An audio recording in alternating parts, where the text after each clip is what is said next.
خبردار، روحانی علم و نالج، آگاہی اور معلومات کے بغیر حاضری و تسخیر جن و معقلات، ہلاکت و تباہی دشمن، محبت و تسخیر، حاضری مطلوب اور ہر قسم کی زکوٰۃ اور چلکشی کا عمل کرنے سے اجتناب کیجیے گا، نیز یہ کہ ناجائز و نامشروع مقاصد کے لیے کوئی بھی وظیفہ و عمل نہ کیا جائے۔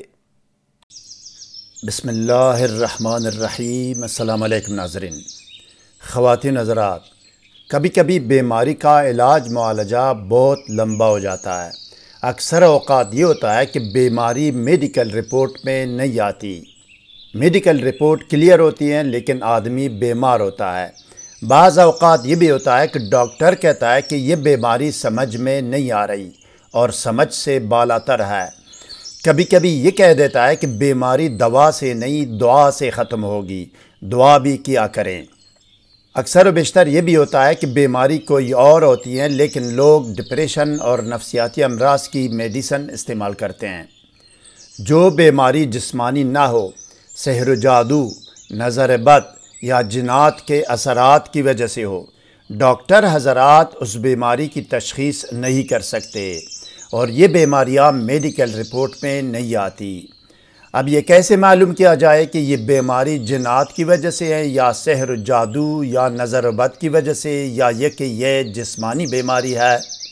اس مقصد کے لیے مفردات اور 2 آیات کریمہ کا آسان ترین عمل پیش کر رہا ہوں، جو قاہرہ مصر کے ایک عالمی شہرت یافتہ ماہر روحانیات کی کتاب سے ترجمہ کیا گیا ہے۔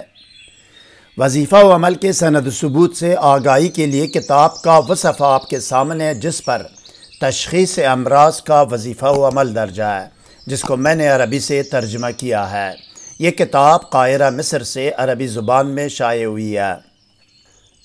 یہ جاننا از حد ضروری ہے ناظرین کہ روحانی اعمال و وظائف کی کامیابی اور قبولیت کا دار و مدار تقوی، پابندی صوم و صلات، رزق حلال، ثناء اور اول و آخر کی درود پر ہے۔ کوئی وظیفہ و عمل کرنے سے پہلے اگر ابتدائی نالج و معلومات درکار ہو تو طریقہ یا قانون وظیفہ و عمل کے نام سے ہماری ویڈیو کا لنک ڈسکرپشن میں دیا گیا ہے، جس میں اول و آخر کی درود شریف، حصار، پرہیز، رجال الغیب، دونی اور اسراف عمار کے بارے میں رہنمائی کی گئی ہے۔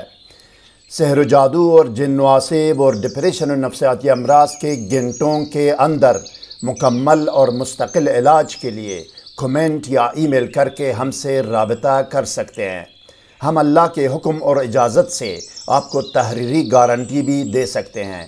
علاج دور سے بھی ہو سکتا ہے اور نزدیک سے بھی۔ مزید جاننے اور آگے بڑھنے سے پہلے اس ویڈیو کو لائک اور شیئر کریں۔ ہر نئی ویڈیو سے باخبر رہنے کے لیے اسکالر ٹی وی کو سبسکرائب کریں، بیل آئیکن کو پریس کر کے آل پر ضرور کلک کیجیے گا تاکہ ہر نئی ویڈیو کا نوٹیفیکیشن آپ کو بر وقت مل سکے۔ شکریہ ناظرین۔ اب آئیے ناظرین دیکھتے ہیں اور سنتے ہیں کہ تشخیص امراض کا وظیفہ و عمل اور طریقہ عمل کیا ہے۔ آئیے باوضو اور باطہارت 7 یا 11 مرتبہ درود شریف پڑھے عامل، پڑھ کر بیمار کی ہتھیلی پر دم کرے۔ بسم اللہ الرحمن الرحیم پڑھ کر بیمار کی ہتھیلی یا بیمار کی 5 انگلیوں پر حروف اجہزت لکھے، یعنی الف، جیم، ہ، ز، ت لکھے۔ یہ حروف مفردات یا اجہزت کے نام سے مشہور ہے۔ اس کے بعد صرف 1 مرتبہ بسم اللہ الرحمن الرحیم پڑھ کر 25 مرتبہ یہ 2 آیات پڑھے۔ 2 آیات 25 مرتبہ ایک بسم اللہ الرحمن الرحیم کے ساتھ پڑھنے کے بعد ایصال ثواب کر کے مقصد کی دعا کرے اور آخر میں بھی 7 یا 11 مرتبہ درود شریف دوبارہ پڑھ کر بیمار کی ہتھیلی پر دم کرے۔ بیمار کی ہتھیلی پر دم کرے یا انگلیوں پر دم کرے یا ہاتھ پر دم کریں، بات ایک ہی ہے۔ اگر بیمار پر بے ہوشی اور مدہوشی طاری ہو گئی یا چھا گئی تو اس پر جن نواسب کا اثر ہے، اور اگر بیمار رونے لگا تو اس کو جنون اور اعصابی مرض ہے، اور اگر بیمار ہنسنے لگا تو اس پر سحر و جادو کا اثر ہے۔